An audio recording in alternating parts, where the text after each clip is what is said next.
नमस्कार दोस्तों, स्वागत है आपका सुफल होम्स के इस मंच पर।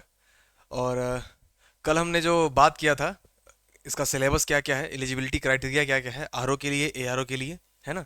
तो वो सारी चीज़ें हमने देख ली थी, सिलेबस हमने देख लिया था कि जीएस सेक्शन में जो हम लोग शुरू करने वाले हैं, ज्योग्राफी का भी क्या ट्रेंड रहा है पिछले साल एग्जाम में क्वेश्चन आने का, है ना, किस सब्जेक्ट से ज़्यादा, किस सेक्शन से ज़्यादा प्रश्न आ रहे हैं, और हमें किस क्रम में हमें उसको कवर करना है। ठीक है, ये सारी चीज़ें हमने कल के वीडियो में देख ली थी। और जिन्होंने नहीं देखी हैं वो नीचे कमेंट उसमें डिस्क्रिप्शन बॉक्स में उसका प्लेलिस्ट का लिंक पड़ा होगा, वहां से जाके देख सकते हैं आप। ठीक है, तो आज के क्लास में हम लोग जो डिस्कस करने वाले हैं, हमने कल भी बताया था आपको कि जो सामान्य परिचय, एक तरह से भारत के भूगोल का सामान्य परिचय क्या है, भारत की भौगोलिक अवस्थिति। इसमें कई सारी चीजें हैं, भारत की भौगोलिक अवस्थिति है ना, कर्क रेखा, मानक समय रेखा है। ठीक है, और उसके बाद देश की जो अन्य राज्य संघ शासित क्षेत्र हैं जो हैं, है ना, उन सब के बारे में, बाउंड्री बाउंड्री कहाँ से कौन क्या कितने राज्यों से लगता है, सब चीज देखेंगे हम। ठीक, तो हम कल के वीडियो में बता चुके हैं कि सारे कंटेंट को हम लोग प्रश्नों के माध्यम से करेंगे। प्रश्नों के माध्यम कहाँ से प्रश्न आएंगे? प्रश्न रहेंगे आपके पिछले वर्षों के, है ना। पिछले वर्ष के जितने प्रश्न आए हुए हैं उस टॉपिक से, यूपी पीसीएस द्वारा पूछे गए, वो सारे हम लोग कवर करेंगे। टोटल कितने क्वेश्चन रहेंगे सिर्फ ज्योग्राफी सेक्शन में? अपने रहेंगे ज्योग्राफी सेक्शन में 42 और समथिंग प्रश्न रहेंगे। ठीक है, और टोटल ऑल ओवर 30,000 समथिंग प्रश्न कवर करेंगे हम। ठीक है, चलिए, तो आज का जो सेशन है उसको शुरू करते हैं। और देखिए, आज के सेशन में कुछ कंसेप्ट्स हैं जिनको थोड़ा धैर्य रख करके, है ना, अगर ज़्यादा लंबा वीडियो होगा तो हम लोग उसको रोक देंगे, नेक्स्ट क्लास में कर लेंगे। लेकिन जो हम लोग टॉपिक डिस्कस करेंगे उसको थोड़ा धैर्य बना करके समझने की कोशिश करिएगा। अगर वो समझ में नहीं आएगा तो जिंदगी भर, मतलब जिंदगी भर क्या, जब तक आप उसमें मेहनत नहीं करेंगे तब तक वो परेशान करती रहेगी चीज़ आपको। ठीक है, तो जैसे आज का पहला प्रश्न क्या बोल रहा है? पहला प्रश्न बोल रहा है भारत अवस्थित है कहाँ से कहाँ तक। अब कहाँ से कहाँ, इसमें क्या समझ में, जिन्होंने नहीं पढ़ा है, पहली बार पढ़ रहे हैं, उनको दिक्कत होगी, और जो जान रहे हैं वो भी कंफ्यूज हो सकते हैं इसमें, क्योंकि सेम सेम लग रहे हैं ऑप्शन। ठीक है, चलिए, तो आपको यहाँ दिख रहा होगा पहला ऑप्शन शब्द दिख रहा होगा अक्षांश, एक दिख रहा होगा देशांतर शब्द, उसमें भी दक्षिण, उत्तर, है ना, यहाँ भी देखिए पश्चिम, पूरब, ये सब क्या है, ये सब समझना पड़ेगा पहले आपको। और जिन लोगों को लग रहा है कि मुझे पता है, एक बार सुन लीजिए, अगर आपको जितना सुना रहा हूँ मैं वो सारी चीज़ें पता है तो बहुत अच्छी बात है, आपका रिवीजन हो जाएगा। वरना उम्मीद है कि कुछ ना कुछ सीखने को जरूर मिलेगा, नई चीज़ आपको वहाँ से। ठीक है, सबसे पहले समझ लीजिए अक्षांश और देशांतर होते क्या है। पहली बात, अक्षांश की बात कर लेते हैं। एक तरह से इसके पहले एक शब्द आता है विषुवत। क्या शब्द आता है? विषुवत शब्द आता है। अब ये क्या है विषुवत रेखा? काल्पनिक रेखा ग्लोब को दो बराबर भागों में काटती है, जिसको विषुवत रेखा बोल देते हैं। मतलब ये जो ग्लोब है आपका, इसको अगर गोल ना रख करके ऐसे फैला दिया गया है पूरा, तो उसमें अगर एक ये, उसको फैलाने के बाद क्या दिख रहा है, ये लाइन दिख रही है एक, है ना, ये लाइन दिख रही है आपको, ये वाली लाइन, ये वाली। अब इसको आप क्या कह सकते हैं, इसमें ये मानेंगे आप कि विषुवत रेखा, ये भी अक्षांश रेखा का एक भाग है ना। अक्षांश रेखा में जो 0 डिग्री पर है उसको क्या बोल दिया हमने? विषुवत रेखा बोल दिया। अब देखिए, अभी हम देखेंगे कि यहाँ से 0 डिग्री, कुछ कुछ याद आ रहा है ना कि हाँ हाँ सही बोल रहा है, ऐसे ही कुछ होता है। हाँ, ये 0 डिग्री मतलब विषुवत रेखा हो गया। ठीक है, अब कुछ कंसेप्ट समझ लीजिए, है ना, हालांकि हम लोग इसको भौतिक भूगोल में करने वाले थे, विश्व के भूगोल में, लेकिन कुछ समझ लीजिए। लैटिट्यूड बोलते हैं इसको इंग्लिश में, क्या बोलते हैं? लैटिट्यूड। अब देखिए अक्षांश, अक्षांश हिंदी में बोलते हैं केंद्र से सतह पर कोण होता है, एक तरह से ये। अक्षांश रेखा बोलेंगे तब वो अलग चीज है, जो लाइन बन रही है। नॉर्मली अक्षांश बोल रहे हैं आप तो क्या चीज है वो? अक्षांश क्या, देखिए जैसे ये आपका एक बेस लाइन हो गई, ये वाली। ठीक है, अब यहां से ये 40 डिग्री एंगल बन रहा है, 40 डिग्री का। ठीक है, अब यही क्या है, यही वो कोण है, कितने का? 40 डिग्री का। तो आप क्या बोलेंगे कि ये जो है आपका, ये जो लाइन जा रही है 40 डिग्री अक्षांश है। कितना डिग्री है? 40 डिग्री अक्षांश। देखिए मान लीजिए ये 42 डिग्री है, उत्तरी अक्षांश है। कितना है? अच्छा, एक चीज समझ लीजिए पहले, इससे पहले, यहाँ जाने से पहले ये देख लीजिए। आपको ये पता है ना? अरे क्या बता रहे हो यार, नहीं नहीं सुन लीजिए। ये नॉर्थ होता है, ये साउथ होता है, ये ईस्ट होता है, ये वेस्ट होता है। मतलब ये उसको उत्तर बोलते हैं, इसको दक्षिण बोलते हैं, है ना, इसको पूर्व बोलते हैं, इसको पश्चिम बोलते हैं। इतना पता रहना चाहिए आपको। क्यों पता रहना चाहिए? क्योंकि अभी हम बोलेंगे कि भारत जो है उत्तर पूर्वी गोलार्ध में स्थित है, तो आपको क्लियर होना चाहिए उत्तर पूर्वी गोलार्ध किस साइड आएगा। उत्तर पूर्वी गोलार्ध यहाँ आएगा। अगर मैं कोई चीज बोल रहा हूँ कि ऑस्ट्रेलिया जो है दक्षिण पूर्व गोलार्ध में स्थित है, तो क्या बोलेंगे आप? यहाँ पर स्थित है। ठीक है, अगर मैं बोल रहा हूँ कि साउथ अमेरिका जो है पूर्व पश्चिम दक्षिण में अवस्थित है, तो कहाँ है? यहाँ अवस्थित है। समझ में आ रही इतनी बात? क्लियर होना चाहिए डायरेक्शन कौन सा कहाँ पर है। पता होने से अच्छा है कि आप अगर कोई बोल रहा है तो उसको इमेजिन कर पाए तुरंत कि उत्तर अच्छा इधर, दक्षिण अच्छा नीचे, पूर्व इधर, अच्छा पश्चिम इधर। ठीक है, चलिए आइए वापस आइए। अब देखिए यहाँ पर क्या है कि ये एक बेस लाइन है, दो ग्लोब को ऐसे आधा कर दिया गया है। अगर एक ग्लोब को आधा कर दिया है दो हिस्सों में, तो ये एक बेस लाइन है आपकी। जिनको कठिन लग रहा हो, पहले बात सुनिए, मैं जो बोल रहा हूं उसको सुनिए सिंपल। अक्षांश एक रेखा है, काल्पनिक रेखा है, जो पृथ्वी को समझने के लिए बनाई गई है। ठीक, अब वो अक्षांश रेखा किसको बोलते हैं, क्योंकि देशांतर भी होती है, तो अक्षांश किसको कहेंगे, उसकी परिभाषा सुन लीजिए। कुछ मानक बनाएंगे जिसके आधार पर उसको बोला जाता है कि वो अक्षांश रेखा है। क्या है, देखिए, पृथ्वी का केंद्र ये है, मानते हैं ये केंद्र है पृथ्वी का, ठीक है। पृथ्वी के केंद्र की ये एक आधार रेखा मान लिया गया है, मतलब उसके आधा हिस्सा जो है वहां से वो एक समतल मान लिया गया है, पृथ्वी के आधे हिस्से से आधा मान लिया गया उसका, पृथ्वी का, उसका सेंटर ले लीजिए। वहां से पृथ्वी की सतह पर जितना कोण बन रहा है, ठीक है, जैसे मान लीजिए 42 डिग्री का कोण बन रहा है यहाँ पे, तो इसी का ये लाइन बन जाएगा, पूरी इसी की ये लाइन बन जाएगी। इसको क्या बोलेंगे, इसको बोलेंगे अक्षांश रेखा। लेकिन ये 40 डिग्री क्या है, ये अक्षांश है, यानी एक कोण है। अक्षांश किसको बोलते हैं, केंद्र से सतह पर उत्तर से दक्षिण की ओर बनाए गए कोण को क्या बोलते हैं, अक्षांश बोलते हैं। पृथ्वी में केंद्र से सतह की ओर उत्तर से दक्षिण दिशा में बनाए गए कोणों को क्या बोलते हैं, अक्षांश बोलते हैं। उनसे खींची गई रेखा को क्या बोलते हैं, अक्षांश रेखा बोल देते हैं। समझ में आई इतनी बात। क्या है अक्षांश, सिंपल पूछा अगर आपसे कोई, अक्षांश रेखा क्या है, समझ पा रहे हैं कुछ।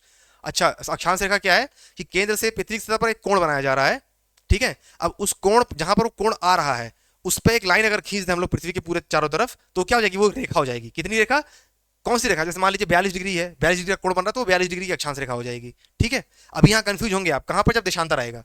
मैं क्या बोल रहा हूं दोबारा, ये जो लाइन लिखी है ना यहाँ पर, उत्तर से दक्षिण की ओर, इसको ध्यान से समझिए, इसको नोटिस करने वाली बात है, ये क्वेश्चन आ भी सकता है, ठीक है, कि अक्षांश रेखाओं में किस तरह किस दिशा में कोण होते हैं, देशांतर में किस दिशा में कोण होते हैं, ठीक है। चलिए, तो ये क्या हो गया, अक्षांश रेखा हो गई आपकी।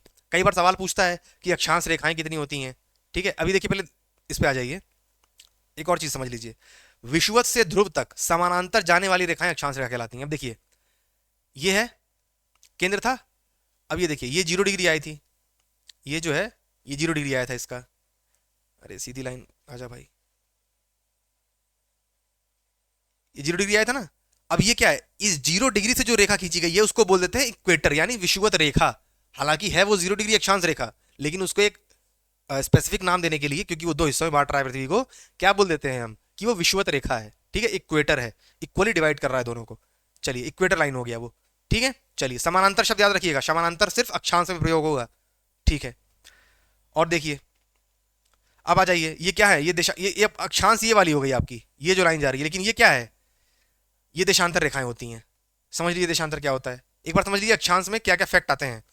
सबसे पहले पूछेगा कि अक्षांश में कितने अक्षांश होते हैं पृथ्वी पर, टोटल नंबर ऑफ अक्षांश, यानी टोटल नंबर ऑफ कोण, अक्षांश यानी लैटिट्यूड, ठीक है। लैटिट्यूड कितने होते हैं, एक तो 90 डिग्री हो गया, जैसे मान लीजिए ये है आपका समकोण, अगर एक देख लीजिए, ये 90 डिग्री होगा, 0 से लेकर के 90 तक, फिर ये 180 तक, ठीक है। ऐसे ही क्या हो जाएगा, अब इससे ज्यादा तो बनेगा नहीं ना, नीचे जाएगा नहीं वापस, क्यों, क्योंकि वो ऑलरेडी बन चुका है, समझ रहे हैं ना। यही चीज 90 इधर आ गया है, अगर इसको ना समझे आप, उत्तर से दक्षिण बोला है ना हमने, उत्तर ये हो गया और नीचे ये दक्षिण, तो 90 ये यानी 180, ठीक। 180 क्या हो गए, कोण, लेकिन 90 हैं, समझिए कैसे, मैं बता रहा हूं कैसे। अगर ये गोला है तो ये पहला कोण क्या बनेगा, 0 डिग्री, फिर बना होगा 1, ऐसे करके 90 बने होंगे यहां तक, ठीक है। ऐसे ही इधर भी एक बना होगा, ये क्या हो जाएगा, उत्तर, नॉर्थ। 0 डिग्री क्या है, 0 डिग्री से ऊपर जो है नॉर्थ मानेंगे, इससे नीचे साउथ मानेंगे, ये 1 डिग्री साउथ हो जाएगा, फिर ऐसे ही 90 डिग्री यहाँ आया होगा। तो कोण कितने हो गए, 1 से लेकर 90 तक ये 90, और 1 से 90 तक ये 90, लेकिन 0 डिग्री वाला भी कोण है, यानी 90 + 90 180 + 1 यानी 181। टोटल जो कोणों की संख्या होती है, अक्षांशों की संख्या होती है, कितनी होती है, 181। क्यों, 90 डिग्री 1 से लेकर 90 तक वो उत्तर में, और 1 से लेकर 90 तक दक्षिण में, और फिर एक 0 डिग्री वाला, ठीक है, 181 हो गए। अब समझिए, एक चीज और देखिए, उसी गोले पे आइए वापस। अब देखिए क्या, समझिए यहां पर देखिए, ये देखिए क्या, जैसे मान लीजिए ये 42 डिग्री खींचा गया यहां पर, ठीक है, 42 डिग्री खींचा गया, तो यहां पर एक बिंदु मिल गया, इससे आपने सर्कल बना दिया, ठीक है। जो 90 डिग्री जा रहा है बिल्कुल ऊपर, यहां पर जो एक बिंदु बनेगा ना, उस बिंदु में क्या खींचेंगे आप, सर्कल, वहां पर लाइन नहीं खींच सकते आप। जो 90 डिग्री अक्षांश है उसमें आप लाइन नहीं खींच सकते हैं, इसलिए वो सिर्फ कोण माना जाता है। इसलिए हम गिनते हैं तो 1 से लेकर 89 तक गिनते हैं, ठीक है, क्योंकि 89 बिल्कुल इसके ध्रुव से लेकर के जस्ट पहले होगा, और 90 डिग्री बिल्कुल ध्रुव पे आ रहा होगा, तो वो रेखा नहीं खींच पाएगी, ठीक है। तो 89 डिग्री ये, और 89 वैसे ही नीचे, 89 नॉर्थ में और 89 साउथ में, और प्लस इक्वेटर 0 डिग्री वाला लाइन, +1, नवासी नवासी कितना हो जाएगा, नवासी एक 90 हो जाएगा, 90 हो गया, और 9 8 17 यानी 170, और 9 यानी जो 9 बचा था इसका 179। 179 रेखाएं होती हैं, अक्षांशीय रेखा अगर पूछता है आपसे तो 179 होती हैं। ठीक है, दोबारा समझ लीजिए हमने क्या बोला आपसे। 10 मिनट हो गया है वैसे, चलिए दोबारा समझ लीजिए एक बार, बहुत माइन्यूट कंसेप्ट है ये और समझना जरूरी है आपको। अक्षांश तो रट तो लेते हैं लेकिन समझ में आता है अक्षांश बनता कैसे है। ठीक है, देखिए हमने क्या बोला था, केंद्र से सतह पर एक कोण बनता है आधार रेखा से, आधार रेखा ये है जो यहाँ से आधा बटा हुआ है। ठीक है, अब जहां से जिस जिस डिग्री का कोण बनता है उसी डिग्री की वो रेखा बन जाती है। ठीक है, अब सवाल ये फैक्ट क्या बनता है कि कितने अक्षांश होते हैं, अक्षांश हमने देख लिए, यानी एंगल कितने होते हैं, 181 होते हैं। 181 कैसे, आधार से 90 तक ऊपर, यानी 0 डिग्री छोड़ करके 1 2 3 4 से लेकर 90 तक कोण बन गए। ठीक, ऐसे ही साउथ में भी 0 डिग्री साउथ में 1 डिग्री दक्षिण अक्षांश, फिर 1 से 90 डिग्री दक्षिण अक्षांश, ऐसे बन गया। तो 90 90 180 और एक 0 डिग्री वाला 181 हो गया। ठीक है, और रेखाएं कितनी होती हैं, रेखाएं देखिए, जब ये 90 डिग्री जाएगा ऊपर तो वहां पर एक बिंदु बनेगा, सिर्फ वहां रेखा नहीं बन पाएगी, इसलिए हम लोग छोड़ देते हैं उसको, 90 डिग्री उत्तर को 90 डिग्री दक्षिण को छोड़ देते हैं। ठीक है, 1 से लेकर के 89 तक जाएगा, 1 से लेकर 89 तक दक्षिण में जाएगा, कितने हो गए 89 89। ठीक, कितने हो गए 178। ठीक है, और एक 0 डिग्री वाला वो भी रेखा बना रहा है, विषुवत रेखा उसी से बन रही है, तो कितना हो गया 189। तो अक्षांशीय रेखाएं कितनी होती हैं 189। आ जाइए वापस, हमने क्या बोला था, जो कोण खींचे जाते हैं वो ग्लोब पे उत्तर से दक्षिण खींचे जाते हैं, 90 ऊपर 90 दक्षिण। ठीक, अब सही है, वापस देशांतर पे आइए। देशांतर क्या कहता है, देशांतर देखिए, ईस्ट टू वेस्ट यानी पूर्व से पश्चिम, पश्चिम। देशांतर एक प्रकार की कोणीय दूरी है जिसका मापिकरण डिग्री में विषुवत वृत्त के समानांतर मानक माध्य मध्याह्न रेखा के पूर्व और पश्चिम भाग से किया जाता है। मानक मध्याह्न रेखा क्या होती है बताएंगे अभी। देखिए पहले समझिए, इधर देखिए, ये जैसे ग्लोब को हमने आधा किया था वैसे आधा कर लिया, यहां पर कर लिया हमने, वहां पर कोण उत्तर से दक्षिण खींचे थे ऐसे ऐसे। ठीक है, 90 डिग्री आ गया था, 0 1 2 3 4 ऐसे खींचा था हमने। यहां पर क्या कर रहे हैं हम लोग, पूर्व से पश्चिम की तरफ डिग्री खींच रहे हैं। अंतर समझ लीजिएगा, अक्षांश रेखा में, अक्षांशीय में अक्षांश की परिभाषा क्या होती है, वो उत्तर से दक्षिण खींची जाती है कोण। देशांतर में क्या होता है, पूर्व से पश्चिम की तरफ कोण खींचे जाते हैं उसके। अब देखिए जैसे क्या हो गया, ये देखिए, ये है ना आपका, ये तो वो था, है ना, 0 डिग्री से लेकर के, ये देखिए जैसे यहां से था, आधार रेखा अगर ये थी तो ये 0 डिग्री हो गया, लाइन सेम 1 2 3 4 ऐसे करके 90। ठीक है, अब उसी तरह ये देखिए, ये 0 डिग्री है, आधार रेखा यही हो गई, अगर ये आधार रेखा मान लें तो ये क्या हो गया 90 डिग्री, ये 0 डिग्री है ना, ये 180। सिंपल समझिए, ये 0 डिग्री है, इसी का इधर चले जाएंगे पीछे, यानी ग्लोब के पीछे साइड चले जाएंगे, ये वाली देखिए जस्ट इसे, ये 0 डिग्री है, इसके जस्ट पीछे वाली ये वाली लाइन जो जाएगी ऐसे पीछे जाएगी, जो वो कितनी हो जाएगी 180 डिग्री हो जाएगी, और ये 90 डिग्री। ठीक है, ये 360 डिग्री। ठीक है, तो इसमें कोण कितने होते हैं 360 होते हैं, क्योंकि ये पूरा वृत्त पूरा करता है कोण में। यहां से स्टार्ट होता है 0 डिग्री से, 1 2 3 4 90, फिर 91 92 93 180, फिर 181 से लेकर के 360 तक। समझ में आई बात, सिंपल परिभाषा याद रखिए कि देशांतर में जो है वो पूर्व से पश्चिम की ओर कोण खींचे जाते हैं और अक्षांशी में उत्तर से दक्षिण की ओर कोण खींचे जाते हैं। ठीक है, अब समझ लीजिए, इसमें भी क्वेश्चन आ सकता है कितनी लाइनें होती है कितने कोण होते हैं। सिंपल समझिए, यहां देखिए कि 0 से 90 सारे कोण बनेंगे, 180 तक कोण बनेंगे, 360 तक कोण बनेंगे, तो कोण कितने बनेंगे देशांतरी में 360 कोण बनेंगे। पक्का क्लियर, 0 डिग्री का भी लाइन कोण हम लोग ले रहे हैं, इंक्लूड कर रहे हैं। ठीक है, चलिए अब समझिए, यहां पर एक चीज समझिए, समझ में आया आपको कि अगर देखिए ये हम लोग ऐसे घूम रहे हैं पूरा, तो ये वृत्त बन जा रहा है, वृत्त में आपको पता है कितने कोण होते हैं 360 डिग्री का कोण बनता है। ठीक है, इतना समझ में आ गया, 360 डिग्री का कोण बनता है। अगर ऐसे आप समझ सकते हैं कि देखिए 189 यहां से हो जाएगा और 189 यहां से हो जाएगा, अगर इसको इसको छोड़ दें तो सिंपल समझिए कि अगर पूरा वृत्त पूरा हो रहा है, पूरा वृत्त पूरा हो रहा है ये, है ना, तो कितने होते हैं वृत्त पे कोण 360 डिग्री होते हैं, तो 360 देशांतरीय कोण हो जाएंगे। ठीक है, और देखिए यहां पर 0 डिग्री का भी, देखिए यहां पर देखिए 0 डिग्री की लाइन बनी है, 0 डिग्री वाली लाइन और उसके पीछे वाली लाइन सेम है, ये जो लाइन है ये कितनी है सेम है। ठीक है, एक चीज समझिए, रुकिए देखिए,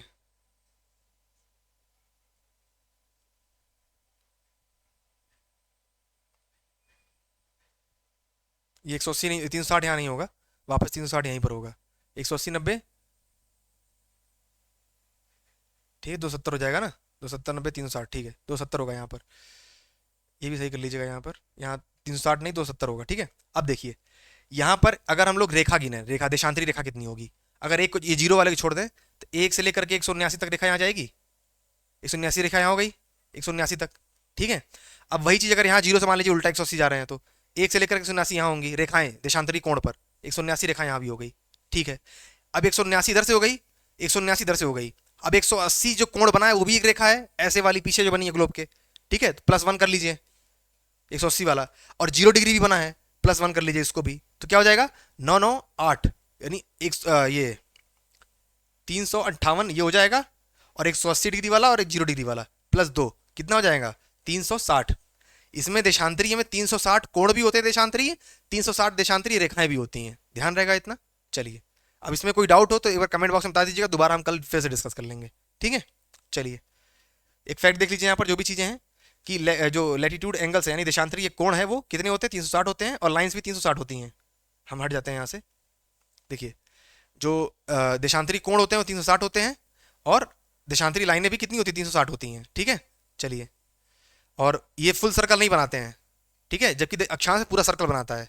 पैरेलल नहीं, समानांतर नहीं होते हैं। समानांतर शब्द हमने किसको बोला था, सिर्फ अक्षांशीय रेखाओं के लिए क्या है समानांतर शब्द इस्तेमाल होगा, ना ही सेमी सर्कल बनाते हैं ये, ठीक है। चलिए सेमी सर्कल बनाते हैं मतलब ये जो ये वाला हिस्सा है, जैसे ये वाला, एक मिनट रुकिएगा, ये एक सेमी सर्कल हो जाएगा इनका, ठीक है। जैसे इधर वाला जो रेखा है ये वाला, ये क्या हो जाएगी सेमी सर्कल हो जाएगा इनका, ठीक। अर्धवृत्त बनाते हैं लेकिन समानांतर नहीं होते हैं, और पूर्ण वृत्त नहीं बनता है, ठीक। दो देशांतरी रेखाओं के मध्य की दूरी कितनी होती है ध्रुव पर 0 डिग्री, यहां पर क्या ही दूरी होगी, है ना। लेकिन इक्वेटर पर कितनी होती है, मैक्सिमम होती है कितनी 111.3। इस फैक्ट आ सकता है कि 111.3 किलोमीटर दूरी होती है ध्रुव पर विषुवत रेखा पर देशांतर दो देशांतर रेखाओं के मध्य में, ठीक है। चलिए और जो 0 डिग्री मध्याह्न रेखा माना जाता है ना, वहां से समय हम समझेंगे कि अभी समय कैसे कैलकुलेट किया जाता है, अभी आएगा सवाल तो वहां देखेंगे। तो 0 डिग्री तो देशांतर है अपना, ये प्राइम मेरिडियन कहाँ गया ये वाला, एक मिनट रुकिएगा, ये ग्रीनविच लिखा ना, Greenwich meridian time line, meridian line, इसी को हमने 0 डिग्री माना है, तो यहीं से समय गिनते हैं हम लोग, ठीक है। अभी समझेंगे कैसे गिनते हैं, पहले आइए सवाल पे आइए।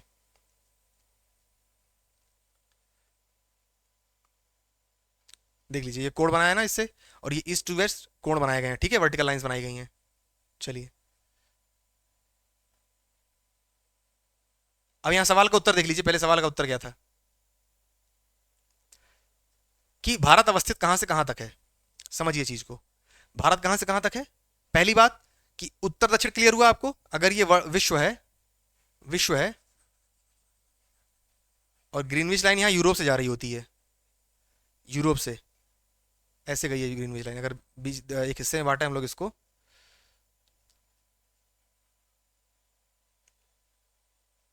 ऐसे, ठीक है, मान लीजिए सीधी लाइन है। तो ये अब क्या हो जाएगा, ये नॉर्थ हो गया, ये साउथ हो गया, ये वेस्ट हो गया, ये ईस्ट हो गया। तो भारत कहां पर है, नॉर्थ ईस्ट में, कहां पर उत्तर पूर्व में, कहां पर है उत्तर पूर्व, यानी अक्षांश के हिसाब से देखा तो वो उत्तर में है, और देशांतर के हिसाब से देखा तो पूर्व में है, ठीक है। अब आइए सवाल पे, अब देखिए उत्तर दक्षिण कहां की बात की गई, उत्तर पूर्व, ये उत्तर पश्चिम से पूर्व, नहीं नहीं पश्चिम में नहीं है, ठीक है, दक्षिण भी नहीं है ये।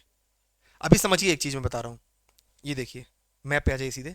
अब देखिए ये क्या लिखा हुआ है 8 डिग्री 4 मिनट, जिसको ना देख रहा हूं मैं दोबारा लिख दे रहा हूं 8 डिग्री 4 मिनट, और ये लिखा है 37 डिग्री 6 मिनट, और ये लिखा है 68 डिग्री 7 मिनट, और ये लिखा है 97 डिग्री 25 मिनट, ठीक है। जब डिग्री छोटी यूनिट क्या हो जाती है यहाँ पर, मिनट, मिनट में माना जाता है। मिनट क्यों माना जाता है अभी देखेंगे हम। देखिए हम लोग क्या है, नॉर्थ ईस्ट में है, मतलब नॉर्थ ईस्ट में, तो हम दक्षिण तो मानेंगे नहीं क्योंकि दक्षिण से ऊपर है हम लोग, दक्षिण यहाँ विश्व 0 डिग्री से नीचे आता है दक्षिण। हम लोग कहाँ पर हैं, 8 डिग्री से स्टार्ट हो रहे हैं हम लोग, तो हमारा क्या होगा 8 डिग्री 4 मिनट उत्तर से लेकर के 37 डिग्री 6 मिनट, 37 डिग्री 6 मिनट उत्तर, ठीक है। अभी हम लोग उत्तरी गोलार्ध में ही हैं, दक्षिणी गोलार्ध की बात ही नहीं हो रही है, ठीक। और हम लोग सिर्फ पूर्व में हैं, हम लोग कहाँ हैं, सिर्फ पूर्व में हैं हम लोग, कहाँ पर, सिर्फ पूर्व में हैं, पश्चिम की बात ही नहीं हो रही, पश्चिम में गए नहीं हम लोग सिर्फ पूर्व में हैं। तो क्या हो जाएगा, क्या यहां देखिए क्या हो जाएगा 68 डिग्री 7 मिनट पूर्व से लेकर के 97 डिग्री 25 मिनट पूर्व तक। हम लोग सिर्फ पूर्व में हैं और सिर्फ उत्तर में हैं, ठीक है, उत्तर और पूर्व में ही है, उत्तर पूर्व यानी नॉर्थ ईस्ट हेमिस्फेयर में, ठीक है, गोलार्ध में, उत्तर पूर्व गोलार्ध में स्थित है हम लोग। तो भारत का विस्तार क्या हो जाएगा? अक्षांशीय देशांतरी विस्तार। अक्षांशीय देशांतरी विस्तार, अक्षांशीय क्या हो जाएगा? अक्षांशीय विस्तार क्या हो जाएगा? 8 डिग्री 4 मिनट से लेकर के 37 डिग्री 6 मिनट तक। नॉर्थ लिखना जरूरी है, नॉर्थ है ना, उत्तर। और देशांतरी विस्तार क्या हो जाएगा? देशांतरी विस्तार ये 68 डिग्री 5 मिनट से लेकर के 97 डिग्री 25 मिनट, ठीक है, ध्यान रहेगा इतना। चलिए ये 7 मिनट है, 7 मिनट, 5 मिनट नहीं 7 मिनट, ठीक है। अक्षांशीय विस्तार ये हो गया, देशांतरी विस्तार ये हो गया। ये ईस्ट ईस्ट यानी पूर्व पूर्व, 68 डिग्री 7 मिनट पूर्व से लेकर के 97 डिग्री 25 मिनट पूर्व तक। यहाँ 8 डिग्री 4 मिनट उत्तर से लेकर के 37 डिग्री 6 मिनट उत्तर तक, ठीक है, क्लियर रहेगा इतना। चलिए आइए नेक्स्ट क्वेश्चन पे आइए।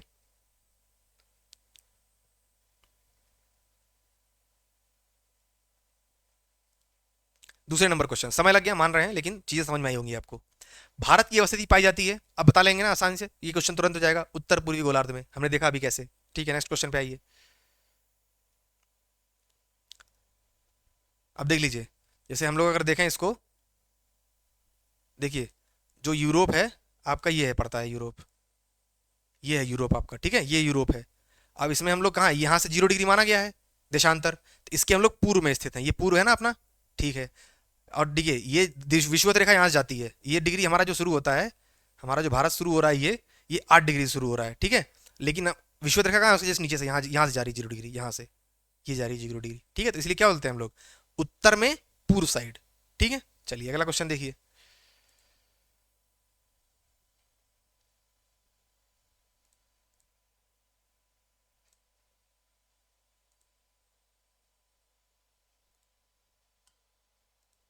अगला क्वेश्चन देखिए कि तीसरा नंबर, किस राज्य में औसत समुद्र तल के संदर्भ में न्यूनतम ऊंचाई वाला बिंदु स्थित है? केरल में। कि इसके अगला क्वेश्चन ये वो शहर का नाम है ना, उस शहर का नाम है जो केरल में जो शहर है कुट्टनाड, वो कहाँ है अगले क्वेश्चन में है, देख लीजिए। न्यूनतम ऊंचाई वाला बिंदु कहाँ स्थित है? केरल में, ठीक है, समुद्र तल के संदर्भ में। चलिए समुद्र तल कहाँ से नापा जाता है? चेन्नई से। केरल का कुट्टनाड क्या है? कुट्टनाड यानी कुट्टनाडु भी प्रसिद्ध है इसका नाम। कहाँ किसके लिए प्रसिद्ध है? भारत का न्यूनतम ऊंचाई वाला क्षेत्र। किसके लिए? भारत का न्यूनतम ऊंचाई वाला क्षेत्र कहाँ पर है? कुट्टनाड यानी केरल में, ठीक है। चलिए अगला क्वेश्चन देखिए, 5 नंबर, निम्न स्थानों में से किसे सूर्य की अनुलंबित किरणें प्राप्त नहीं होंगी? सवाल समझ लीजिए पहले, शब्द क्या कह रहा है। अनुलंबित किरणें मतलब क्या होता है? सूर्य की 90 डिग्री से एंगल से आपको रोशनी मिल रही है क्या? जैसे अगर ये ग्लोब है तो ये सूरज है, तो क्या इसका प्रकाश आप 90 डिग्री आपके ऊपर सीधे गिर रही है क्या? वो चीज देखना है आपको, समझ लीजिए यहाँ भी कंसेप्ट है। देखिए हमारा अक्ष क्या है, हम 23 साढ़े 23 डिग्री एंगल पर गिरे हुए हैं, झुके हुए हैं मतलब, है ना, 23.5 डिग्री कोण पर हमारा पृथ्वी झुका हुआ है। तो उसमें क्या है, देखिए ये दिख रहा है ना आपको, झुका हुआ पृथ्वी दिख रहा है ना, ये दिख रहा है। अब मान लीजिए भारत यहां पर है, भारत यहां पर है, तो इसके 23.5 डिग्री तक ही देखिए भारत कर्क रेखा तक जाता है। ये सूर्य की रोशनी जो है, एक चीज समझ लीजिए आप, जैसे एक सेकेंड, ये है मैप आपका, देखिए ये जा रही है आपकी कर्क रेखा, ये जो जा रही है, एक सेकेंड रुकिएगा,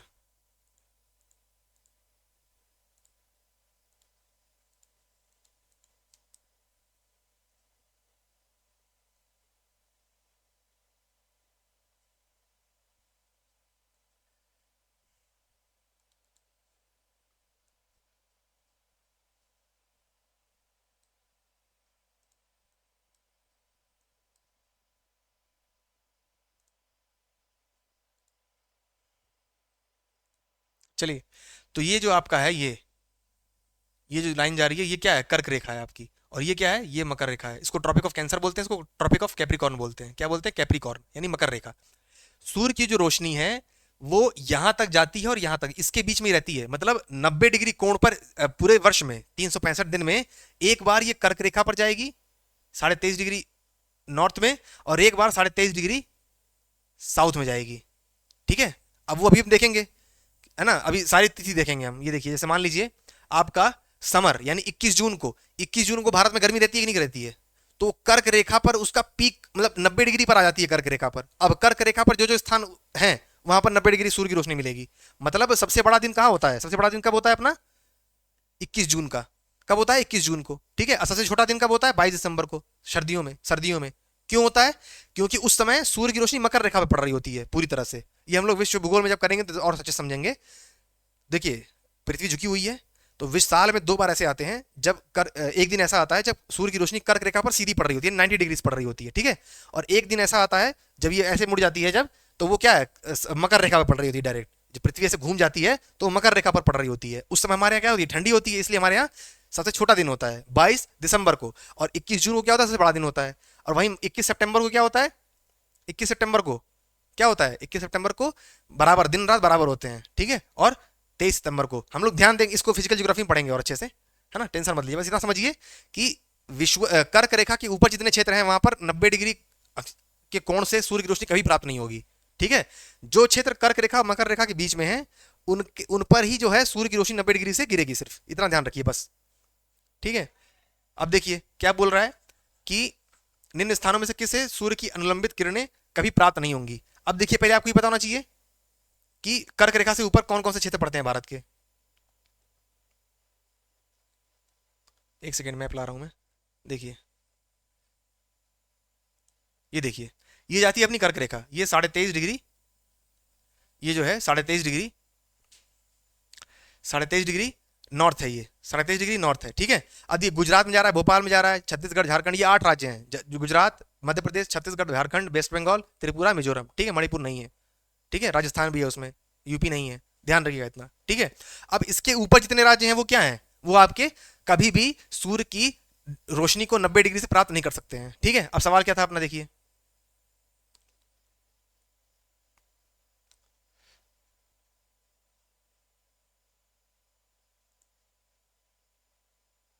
हाँ ये देखिए, मुंबई क्या है, नीचे आती है, महाराष्ट्र में है। चेन्नई भी नीचे आता है, महाराष्ट्र में है, मिल जाएगा उसको। श्रीनगर कहाँ है, जम्मू कश्मीर में है। वो कहाँ है, गुजरात से तो ऊपर ही है ना।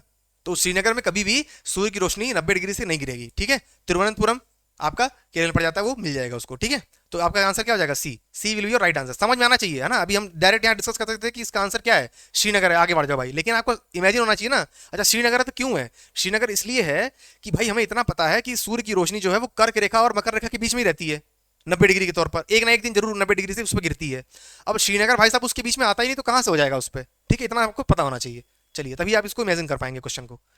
अगला क्वेश्चन देखिए, भारत में कन्याकुमारी कहाँ अवस्थित है। सिंपल सी बात है, तमिलनाडु के आसपास है जो है ना, ये तमिलनाडु में है ना। ये भारत का सबसे निचली छोर है, तो क्या हो जाएगा, ये कर्क रेखा के उत्तर में। अच्छा, भूमध्य रेखा के उत्तर में, कहां पर, भूमध्य रेखा के उत्तर में, ठीक है। कर्क रेखा के दक्षिण में, मकर रेखा के उत्तर में, यहां अगर उल्टा लिखा हुआ है, मकर रेखा के उत्तर में, कर्क रेखा के दक्षिण में, अब भूमध्य रेखा के उत्तर में, ठीक है। 0 डिग्री यहां आ जाते हैं, और भारत का 8 डिग्री 4 मिनट यहीं शुरू होता है, ठीक है। तो ये विषुवत रेखा हो गया, यानी भूमध्य रेखा, विषुवत रेखा को भूमध्य रेखा ही बोलते हैं, ठीक है। भूमध्य रेखा के उत्तर में हो जाएगा, क्लियर। चलिए अगला क्वेश्चन देखिए, भारत की मुख्य भूमि का दक्षिणतम बिंदु क्या है। अब देखिए, मुख्य भूमि लिखा है, क्या लिखा है, मुख्य भूमि। ये चीज ध्यान रखिएगा हमेशा, तुरंत इंदिरा पॉइंट में मार दीजिएगा, यहां समझना है आपको, ध्यान से पढ़ना है सवाल। क्या लिखा है, भारत की मुख्य भूमि का दक्षिणतम बिंदु क्या है, कन्याकुमारी। क्या है, कन्याकुमारी, ठीक है। इंदिरा पॉइंट क्या, अगर सिंपल क्वेश्चन होता भारत का दक्षिणतम बिंदु क्या है, तो आप बोलते इंदिरा पॉइंट, जो कि हालांकि सुनामी में डूब भी चुका है, लेकिन क्या होता है, आंसर अभी तक यही चल रहा है कि इंदिरा पॉइंट है, ठीक है। और मुख्य भूमि लिख देगा तो आप क्या करेंगे, कन्याकुमारी, ठीक है। इंदिरा कॉल क्या है, उत्तरम बिंदु, है ना, उच्च मतलब कि उत्तरोत्तर बिंदु है बिल्कुल भारत का, है ना। पश्चिमी, अच्छा चलिए, किबिथु क्या है, किबिथु, है ना। गुहार मोती क्या है, ठीक है। चलिए, गुहार आपका जो है पश्चिमी है, और किबिथु जो है पूर्वी है, पूर्वी सबसे भारत का पूर्वी क्षेत्र है, ध्यान रहेगा इतना। चलिए आइए देख लीजिए यहाँ पर, ये देखिए जो आपको दिख रहा होगा इसमें मैप में, नॉर्दर्न जो है अपना इंडिया कॉल है, सियाचिन लद्दाख में पड़ता है ये, ठीक है। एक्सट्रीम पॉइंट ऑफ इंडिया, मतलब जो एकदम अंतिम बिंदु है भारत के हर दिशा में, वो क्या है, उत्तर में क्या है, इंदिरा कॉल है। पश्चिम में क्या है, किबिथु, किबिथु, किबिथु याद रहेगा ना, किबिथु स्पेलिंग नोट कर लीजिएगा, हिंदी में लिख लीजिएगा। अब पश्चिमी में क्या है, गुहार मोती, गुजरात में स्थित है वो, ये अरुणाचल प्रदेश में है, ध्यान रखिएगा। दक्षिणतम क्या है, मुख्य भूमि का, कन्याकुमारी तमिलनाडु में है ना, मेन लैंड का मुख्य भूमि का। और अगर ऐसे पूछ लिया जाए तो इंदिरा पॉइंट हो जाएगा, ग्रेट निकोबार में है ये। चलिए, ग्रेट निकोबार एक अभी हम देखेंगे, अंडमान निकोबार में जो 4 एक तरह से द्वीप हैं, ऊपर अंडमान में है, 3 जो है नीचे इसमें है, निकोबार में। कौन कौन से अंडमान में, याद है ना बिल्कुल, north Andaman, middle Andaman, south Andaman और लिटिल अंडमान। ठीक है, निकोबार में कार निकोबार, ग्रेट निकोबार और लिटिल निकोबार। ठीक है, चलिए, लिटिल निकोबार फिर ग्रेट निकोबार है। चलिए अगला देखिए, प्रश्न देखिए अगला। 9 डिग्री चैनल अवस्थित है। 9 डिग्री चैनल कहाँ अवस्थित है? अब समझ लीजिए, सारे चैनल देख लीजिए यहाँ पर, भारत से संबंधित जितने फैक्ट हैं चैनल के बारे में वो देख लीजिए। ये देखिए आपका अंडमान निकोबार का मैप है। ये किसका है? अंडमान निकोबार। इसमें देख लीजिए, ये अंडमान निकोबार का है, ये लक्षद्वीप का है। ठीक है, इतना दिख रहा है आपको। अब यहाँ दिख रही है 10 डिग्री लिखा हुआ दिख रहा होगा, थोड़ा क्वालिटी बढ़ा लीजिए पिक्सल का, तो 10 डिग्री दिखेगा। मैं लिख दे रहा हूँ 10 डिग्री चैनल। ठीक है, 10 डिग्री यहाँ पर है, ये 9 डिग्री है, ये 8 डिग्री है ना, और यहाँ पर एक 11 डिग्री जाती है, कावारत्ती और अमीन द्वीप के बीच में, यहाँ से 11 डिग्री चैनल जाती है। ठीक है, अब समझिए, इतने से आते हैं क्वेश्चन अगर भारत से संबंधित आ रहा है तो। 10 डिग्री चैनल जो है वो अंडमान अंडमान निकोबार द्वीप, दो द्वीप समूह है, मतलब एक द्वीप समूह है पूरा, तो उसमें से अंडमान और निकोबार को अलग करता है 10 डिग्री चैनल। अगर उसमें भी और स्पेसिफिक पूछ ले तो क्या बोलेंगे आप, कि लिटिल अंडमान द्वीप समूह और कार निकोबार द्वीप को अलग करता है 10 डिग्री चैनल। क्लियर हो गया। 8 डिग्री चैनल क्या है? 8 डिग्री चैनल जो है मालदीव को भारत से अलग करता है, यानी भारत और मालदीव के बीच में कौन सा डिग्री चैनल है सेपरेट के लिए? 8 डिग्री चैनल। ठीक, अब अगर इसमें भी स्पेसिफिक पूछ दे कि मालदीव और मिनिकॉय पूछ देता है कई बार। यहाँ देखिए मिनिकॉय लिखा होगा हल्का सा, ये जो है मिनिकॉय द्वीप है, ये जो हल्का सा लिखा है ना, ये मिनिकॉय द्वीप है, ध्यान रहेगा इतना। मिनिकॉय द्वीप और मालदीव के बीच में 8 डिग्री चैनल है। ठीक, ध्यान रहेगा। और 9 डिग्री क्या है? 9 डिग्री देखिए क्या है, मिनिकॉय और कावारत्ती। कावारत्ती क्या है? लक्षद्वीप की राजधानी है। ठीक है, अच्छा आप क्वेश्चन बताइए यहाँ पर कि अंडमान निकोबार की राजधानी पोर्ट ब्लेयर वो किस द्वीप पर है ना, किस द्वीप पर जो है अंडमान निकोबार की राजधानी है, ये बताइए आप। 9 डिग्री चैनल लक्षद्वीप की राजधानी कावारत्ती और मिनिकॉय, मिनिकॉय द्वीप के बीच में ये सेपरेट करती है इन दोनों को। ठीक है, 9 डिग्री चैनल याद हो गया। लिखते रहिए भाई साहब, सुनते सुनते मजा आ रहा है लेकिन याद नहीं होगा, है ना, एक बार लिख लीजिए ताकि रिवीजन कर सकें आप। 11 डिग्री क्या है? 11 डिग्री उसी का एक एड्रॉट द्वीप है ना, शेटलैंड आइलैंड है, मतलब द्वीप है। ऐसे कई सारे प्रमुख प्रमुख द्वीप हैं वहां पर। तो कावारत्ती और उन प्रमुख द्वीपों के बीच में क्या है? अलगाव है, मतलब एक तरह से विभाजित करती है उनको, अलग अलग करती है। कौन सी? 11 डिग्री चैनल, ध्यान रहेगा इतना। चलिए, 49 डिग्री पढ़ेंगे हम लोग वर्ल्ड मैप में, 39 भी पढ़ेंगे। चलिए, इतना ध्यान रहेगा आपको। आइए, तो क्वेश्चन क्या हो जाएगा आपका यहाँ पर? 9 डिग्री चैनल अंडमान और निकोबार द्वीप समूह के बीच में। ठीक है, चलिए आइए नेक्स्ट क्वेश्चन देखिए। निम्नलिखित द्वीपों के युग्मों में से कौन सा एक 10 अंश जलमार्ग है? 10 डिग्री चैनल किसको पृथक करता है? हमने एक साथ डिस्कस कर लिया, अब यहाँ पर चीजें आसान हो गई करना। 10 डिग्री चैनल किसको करता है? अंडमान और निकोबार को, ध्यान रहेगा। चलिए अगला देखिए, निम्नलिखित में से कौन सा अंडमान को निकोबार से पृथक करता है? 10 डिग्री चैनल, अभी देखा हमने, यहाँ 10 डिग्री कर लीजिए। 11 में पता है कावारत्ती और शटलट या एड्रॉट आइलैंड, ये सब चीजें हैं। चलिए, मन्नार की खाड़ी कहाँ है? ये श्रीलंका और भारत वाले के बीच में है ना। चलिए, मालदीव को भारत की समुद्री सीमा निम्नलिखित में से कौन बनाता है भारत और मालदीव के बीच में? 8 डिग्री चैनल, हमने देखा था ना अभी। 8 डिग्री चैनल, कोको चैनल बताएंगे आप अगर किसी को याद हो तो, वरना हम लोग डिस्कस करेंगे ये अभी कुछ देर में, या नेक्स्ट क्लास में आएगा क्या पता, है ना, या वर्ल्ड मैप तो करेंगे ही करेंगे। 8 डिग्री चैनल आपका क्या है? मालदीव और मिनिकॉय जो कि भारत का क्षेत्र है, लक्षद्वीप का हिस्सा है, तो क्या हो जाता है भारत और मालदीव के बीच में डिग्री कौन सी अलग करती है? 8 डिग्री चैनल। ठीक है, चलिए 1 सेकंड रुकिएगा, थोड़ा पानी पी लिया जाए, तब तक आप लोग नेक्स्ट क्वेश्चन का आंसर करिए ना, नेक्स्ट क्वेश्चन का आंसर करिए।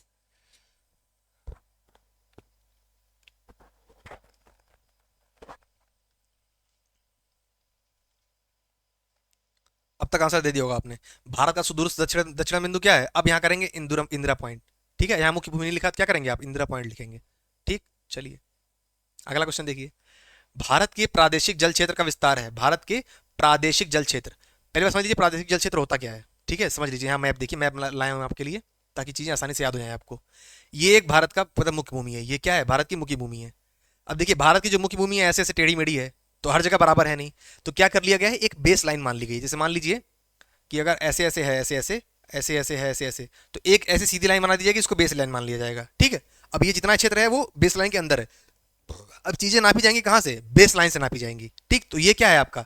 ये एक तरह से बेस लाइन हो जाएगा। ये क्या है? बेस लाइन हो जाएगा। अरे ये क्या है? आपकी बेस लाइन है ये वाली। ठीक है, अब बेस लाइन से 12 नॉटिकल माइल, नॉटिकल समुद्री मील, एक समुद्री मील में 1.85 समथिंग क्या होते हैं? किलोमीटर होते हैं। ये चीज ध्यान रखिएगा। ठीक है। तो 12 समुद्री मील यानी बेस लाइन, सब याद रखिएगा, कई बार मैप में कंफ्यूजन होता है हमेशा कि बेस लाइन से, आधार सीमा से, आधार रेखा से 12 समुद्री मील क्या होता है, प्रादेशिक क्षेत्र कहलाता है, टेरिटोरियल सी, है ना, प्रादेशिक समुद्री क्षेत्र। ठीक है।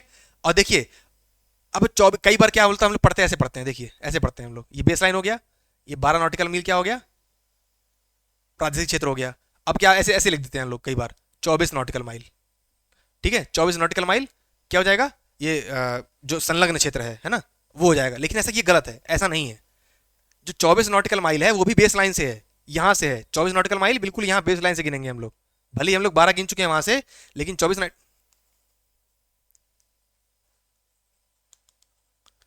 एक सेकंड रुकिएगा, पेन काम नहीं कर रहा है।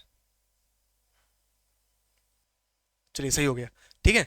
तो बेस लाइन से जो है आपका वो 24 नॉटिकल माइल जो है आपका काउंट किया जाएगा, किसके लिए, कंटिजियस क्षेत्र के लिए, यानी संलग्न क्षेत्र के लिए। ठीक। अब देखिए हर बार जितना यूनिट बोलूंगा, चाहे 12 बोलूं, चाहे 24 बोलूं, चाहे 200 नॉटिकल माइल बोलूं, लेकिन वो कहां से काउंट होगा, हमेशा बेस लाइन से। अब जैसे हम लोग बोलते हैं अनन्य आर्थिक क्षेत्र कौन सा होता है, तो वो होता है आपका यहाँ बेस लाइन से शुरू 200 नॉटिकल माइल तक। ठीक है। अब देखिए प्रादेशिक क्षेत्र में उसका भारत का संपूर्ण अधिकार होता है, प्रादेशिक क्षेत्र में भारत का संपूर्ण अधिकार होता है।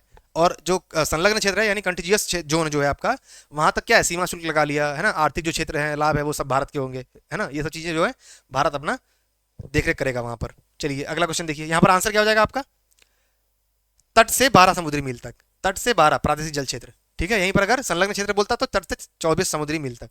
ठीक है। चलिए 12 समुद्री मील क्या हो जाएगा आपका, प्रादेशिक क्षेत्र हो गया। अगला देखिए, निम्नलिखित राज्यों में से कौन एक राज्य तीन तरफ से बांग्लादेश से घिरा है। ये देखिए, ये रहा आपका बांग्लादेश, ये पूरा क्या है, बांग्लादेश है।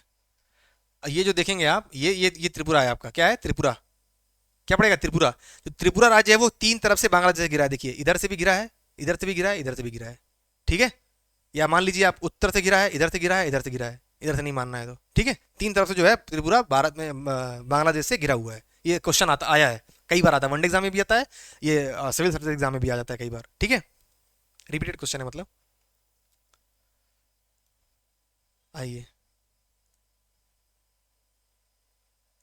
अगला क्वेश्चन देखिए, भारत के निम्न राज्यों में से कौन देश के सभी चारों भौतिक प्रदेशों का प्रतिनिधित्व करता है। ठीक है। अब चारों भौतिक प्रतिनिधित्व मतलब पश्चिम बंगाल जैसे ले लीजिए, यहां पर आप पश्चिम बंगाल जो है आपका, ये पश्चिम बंगाल, ये वाला। तो देखिए यहां पर ये तटीय क्षेत्र भी है और ये प्रायद्वीपीय क्षेत्र भी है, ये वी शेप बना हुआ है। ठीक है। और ये गंगा का जो है वो मैदानी क्षेत्र है ही, और दार्जिलिंग वाला ये क्षेत्र, दार्जिलिंग वाला, यहाँ पर पर्वतीय क्षेत्र भी है। मतलब कौन कौन से हो गए, चार, पर्वतीय, तटीय, मैदानी और ये प्रायद्वीपीय। ठीक है। चारों भाग जो है वो क्षेत्र जो यहाँ पर पश्चिम बंगाल अपने आप मतलब डिनोट करता है। तो क्या आंसर हो जाएगा, यहाँ पर प्रतिनिधित्व करता है एक तरह से, तो पश्चिम बंगाल आंसर हो जाएगा। ठीक है। चलिए चार भौतिक प्रदेश का प्रतिनिधित्व कौन करता है, पश्चिम बंगाल। कौन कौन से वो भौतिक फीचर हैं, पर्वतीय क्षेत्र दार्जिलिंग के क्षेत्र में, गंगा मैदान क्षेत्र मैदानी हो गया, और तटीय जो है आपका, जो जहां पर नदियां सारी जाके समुद्र में मिल रही हैं, तट तो पता ही है वहां समुद्र से मिलता है वो। और जो आपका ये प्रायद्वीपीय हो गया, तटीय हो गया, और पर्वतीय हो गया, मैदानी हो गया। ठीक, चार चीजें हो गई आपकी। ठीक है। तो अब देखिए समय 38 मिनट हो गया है कम से कम क्लास का, है ना, और अपने एक चैप्टर हो पाया है अपना। हालांकि इसमें कंसेप्ट थे थोड़े, तो समय लग गया इसलिए। अब कुछ लोग निराश ना हो इससे कि बहुत स्लो चल रहा है, चीज़ें बहुत स्लो चल रही हैं। सीखने को मिलेगा आपको, है ना, कुछ चीज़ें शुरुआत में बेस बनाने के लिए चीज़ें सीखनी पड़ेंगी आपको, उसमें समय लगता है कंसेप्ट में सीखने में। ठीक है। आप सीधे क्वेश्चन करना चाहें तो वो भी हो सकता है, लेकिन मजा नहीं आएगा। आप अभी करेंगे, कुछ दिन बाद भूल जाएंगे। ठीक है। भूलने की संभावना इसमें भी बिना रिवीजन के, लेकिन कुछ हद तक इसमें याद रहेंगी चीज़ें, कितना डिस्कस हुआ है तो कुछ क्लिक करेगा, कुछ इमेजिन कर पाएंगे, अच्छा हाँ वो ये यहाँ बोला गया था, ऐसा बोला गया था। ठीक है। चलिए, तो उम्मीद है कि कुछ ना कुछ सीखने को मिला होगा आपको, और कल से हम लोग कर्क रेखा और मानक समय की चीज़ें सीखेंगे, कौन कौन से राज्यों से होकर जाती है, कौन कौन से सिटीज़ किसके पास में है, कौन सबसे नज़दीक है ना, ये सवाल हमेशा आते रहते हैं, वहाँ पर चीज़ें गलत हो जाती हैं। तो कुछ जो प्रमुख शहर हैं उसको हम लोग समझने का प्रयास कर लेंगे। ठीक है। ताकि वो चीज़ें याद रहे, अगर उसमें से रिपीट हो तो हम लोग कर लें, बाकी नई चीज़ आएगी तो सबके लिए नहीं हो जाएगी। ठीक है। तो उम्मीद है कुछ ना कुछ सीखने को मिला होगा आपको। अगर सीखने को मिला हो और इस क्लास से कुछ भी अगर डाउट रहा हो आपको, चाहे वो अक्षांश रेखा से हो, चाहे अक्षांश कोण से हो, चाहे देशांतरी रेखा से हो, चाहे देशांतर कोण से हो, ठीक है, तो आप क्वेश्चन में कमेंट बॉक्स में उसको पिन करिए, लिखिए, हम लोग उसका आंसर मतलब हम अगले वीडियो में उसको जरूर डिस्कस कर लेंगे, रिपीट कर देंगे एक बार, रिपीट वैसे भी करेंगे, अगर आप बोल देंगे तो उस पॉइंट को दोबारा हम लोग डिस्कस कर लेंगे। ठीक है। तो उम्मीद है कुछ ना कुछ सीखने को मिला होगा, और सीखने को मिला हो तो वीडियो को जो है अब उन लोगों तक पहुँचाइए जो सीखना चाहते हैं। और ठीक है, फिर मिलते हैं हम लोग नेक्स्ट वीडियो में। अगर इसका डेली अपडेट चाहते हैं आप लोग तो टेलीग्राम ग्रुप ज्वाइन कर सकते हैं, और सब्सक्राइब करके बेल बटन भी दबा सकते हैं, ताकि बिना आपको ढूंढे वीडियो आपके नोटिफिकेशन में आ जाए जैसे ही अपलोड हो। ठीक है, चलते मिलते हैं नेक्स्ट क्लास में, तब तक के लिए धन्यवाद।